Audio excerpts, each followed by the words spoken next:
I will burn your heart out, Sherlock.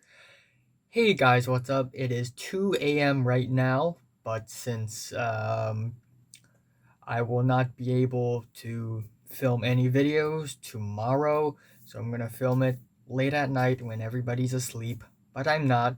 And today I will be doing a TV review on Sherlock Series 2. Um, yeah, it's been a while since I've done the Sherlock Series 1 review, and I thought Sherlock Series 1 is fantastic. I think it's great. I think it is a very genius and creative reinterpretation of the classic, iconic Sherlock Holmes story. Well, if you've been living under a rock, Sherlock Holmes is a series of stories written and created by Sir Arthur Conan Doyle in the late 19th century, I think. And it's very old stuff, and there had been tons and tons of interpretations of these stories into movies, plays, TV shows, but in my opinion, none of them can beat BBC's Sherlock, the crown jewel of Sherlock Holmes. And it's not even the old school, the traditional purist Sherlock Holmes. It is the modernized, nowadays version of Sherlock Holmes with modern technology. And for some reason, it works. It works really, really well. We have Benedict Cumberbatch as Sherlock Holmes, and he does play a really, really good Sherlock Holmes. We have Martin Freeman as John Watson, the partner, and together they solve crimes. And in each season, we only get 3 episodes, unfortunately, but quality over quantity here because each episode is about 1.5 hours long, and the quality is really high up. The directing, cinematography, the editing, the music, the everything. It's basically a short movie. So in every series, we get 3 short movies that are epically entertaining with a really satisfying ending and just full of mind games that are just twisting and turning. What's really special about the series is how the series sort of shows its audience Sherlock Holmes' thought process and his brain, his mind, because words and texts and diagrams and maps show up on the screen sometimes when we're in Sherlock Holmes' mind and we see a lot of things flying around, and the editing is just so fantastic. And then we have the text whenever people text something or look something up on the internet, on their phones or their computers, laptops. You could see a very cool design just showing up in the frame, and I think that's absolutely cool and inventive. So, once again, we have 3 episodes, and I'm going to give each episode their own score, and then I'm going to give this series an ultimate score. So, for episode 1, we have A Scandal in Belgravia, and it is the Irene Adler episode. Irene Adler being one of the most important characters in the Sherlock Holmes stories, who is this woman who's as smart as Sherlock Holmes, as unpredictable, but she's not really a villain, more like an anti-hero. She's a really naughty girl and she does crime, but not in a way she's a nemesis of sorts. She's an anti-hero. So now we have Irene Adler in this episode. I was thinking about Elementary, the TV show, which is also about Sherlock Holmes, but way worse. And in that TV show, well, if you've not seen it, basically there's a very dumb plot twist revolving around Irene Adler, and I just thought about it. Anyways, I digress. Back to BBC Sherlock. This episode is about Sherlock Holmes being hired by a royal member to sort of confiscate some very incriminating photos from Irene Adler's phone. And those are the photos of the royal princess. But the story sort of unfolds and the plot thickens, and there's actually more to that, more government conspiracies. And I think it's great. I think it's a very, very great episode. The plot's always interesting. Of course, the performances are great. There are actually a handful of just really amazing, well written scenes in this episode, right from the start. The scene at the Buckingham Palace, seeing Sherlock Holmes and John Watson having a good laugh while being in the friggin' Buckingham Palace facing their clients, kind of hilarious. Of course, we have the abduction scene with Sherlock Holmes saving Mrs. Hudson from people who were trying to abduct and blackmail Sherlock Holmes. That scene was totally badass. The ending of the episode, the twist, is both super duper smart, but also uh, a scene that reflects on the character on Sherlock Holmes, more like adds onto the character arc of Sherlock Holmes and show us that, hey, Sherlock Holmes is actually not just a stone cold stoic mastermind. He has feelings too, but he tends to hide them. But I don't think this episode is perfect. I do have a couple of minor problems with the episode. First of all, the story is not really all that tight. There are a lot of scenes in this episode that I thought could be removed.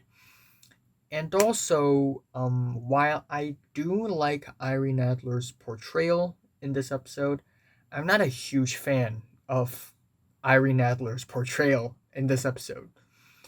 Maybe it's just me, but I prefer an Irene Adler who's more mysterious, who's more nuanced, who's more subtle, maybe a little more chill and subdued. But still, this Irene Adler is more upfront and more straightforward than I would have preferred. But still, overall, I think it's a pretty solid episode, pretty great, amazing performances, amazing edits, and I'm feeling a decent 9 on this episode. Heck yeah. And then we have episode 2, The Hounds of Baskerville, which is a polarizing episode because this episode is definitely not as strong and as interesting and as iconic as the first episode in series 2 and the last one, of course. This one sort of sits in the middle, nothing all that interesting.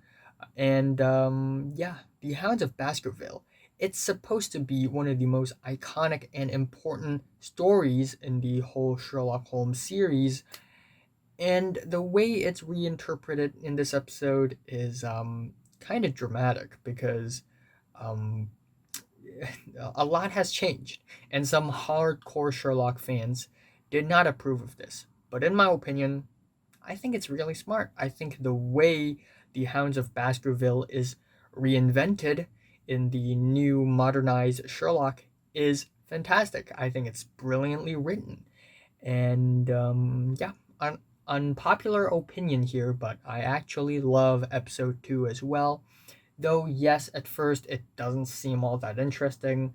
This guy, Henry, um, went to Sherlock Holmes and John Watson for help because um, 20 years ago he saw his dad getting killed by a super genetically modified dog, genetically modified by a bunch of secret government hired scientists who are in this secret base called Baskerville, which is near this other town in southern England. Yeah, even though, again, the first half of the episode isn't really all that interesting, though I really enjoy the elements of horror and and sort of mystery mixing together. It's a really, really cool combination. It's impressively written, and I like that there are multiple layers to the story. It's not just a genetically modified dog escaped from a secret government lab. attacking this guy's dad and end of story. There are many different layers to this, and there are things that are irrelevant in the story at first, but later on, they're actually relevant. And that's just really friggin' cool. So, yeah, while this case is easier to crack, it's way easier to crack, both for Sherlock and for the audience. But still, I enjoy the episode overall. I just hope that the whole UMQRA Morse code would somehow reincorporate into the story again. But still, I'm enjoying the episode, feeling a strong 8 to a light 9 on the episode as well. Yes, a light 9.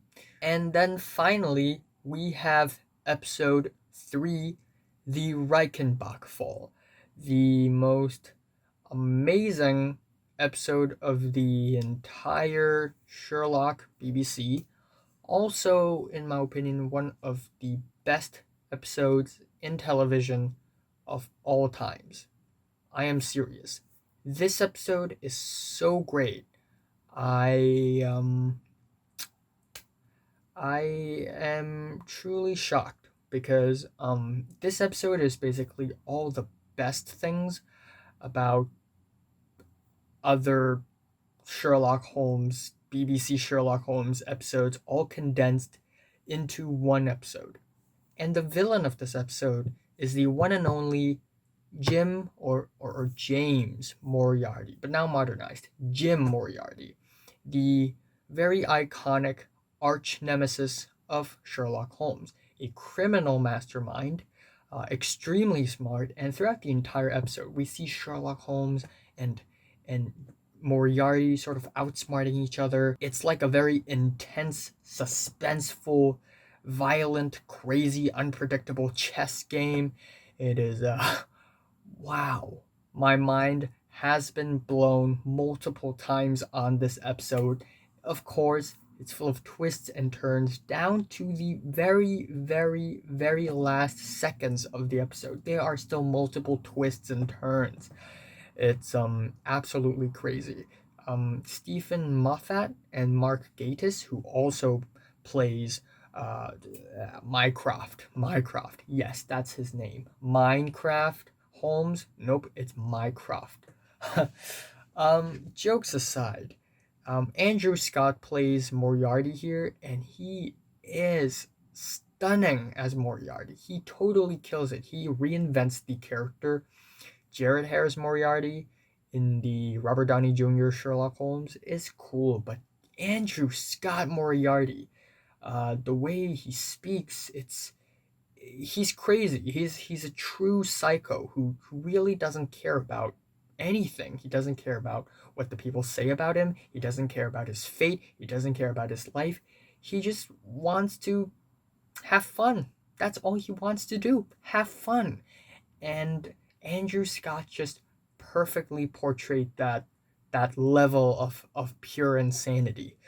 And what I also really love about this episode is that every single scene in this episode is tight.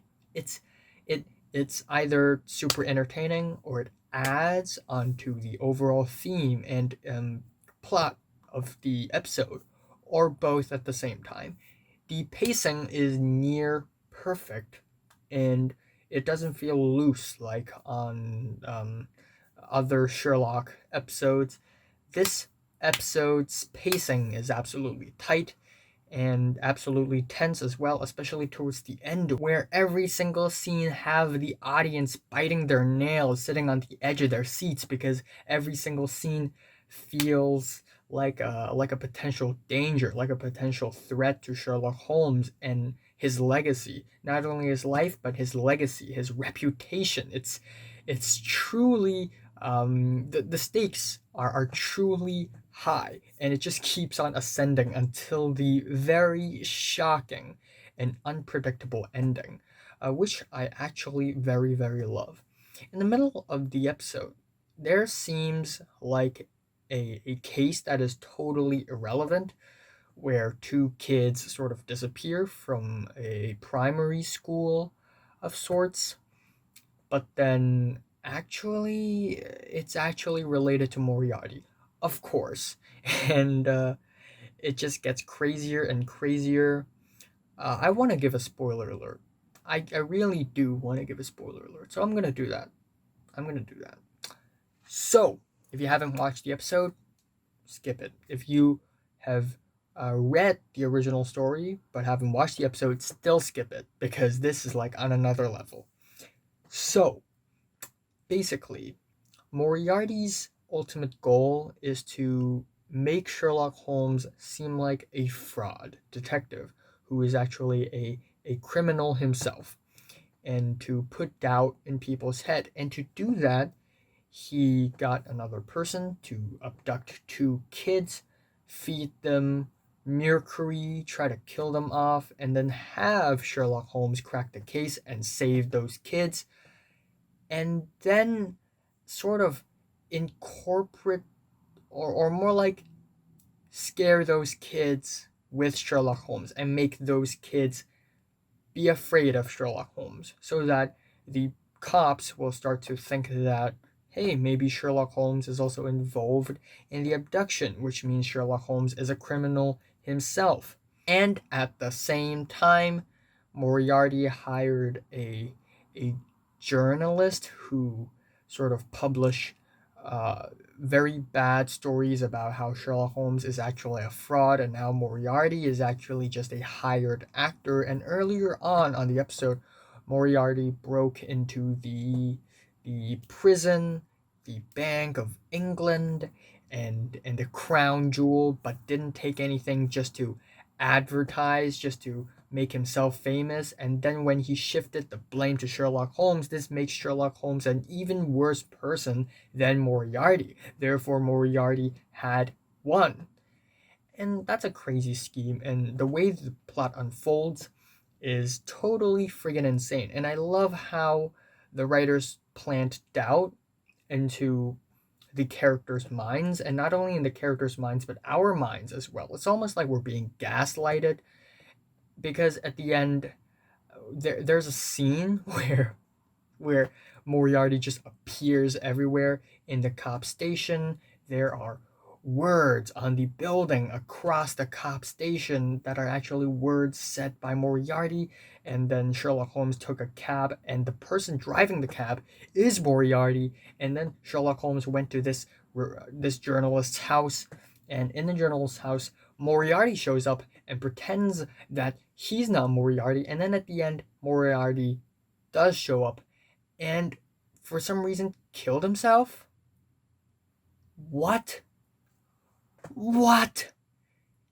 And then originally Sherlock Holmes had to kill himself, which means Moriarty had won, but then Moriarty didn't win because Sherlock Holmes had found a way to defeat Moriarty, but then Moriarty killed himself, which means Sherlock Holmes had lost everything and he had to kill himself because some other hitmen will kill Sherlock Holmes' friends if Sherlock Holmes doesn't die. So he has to die.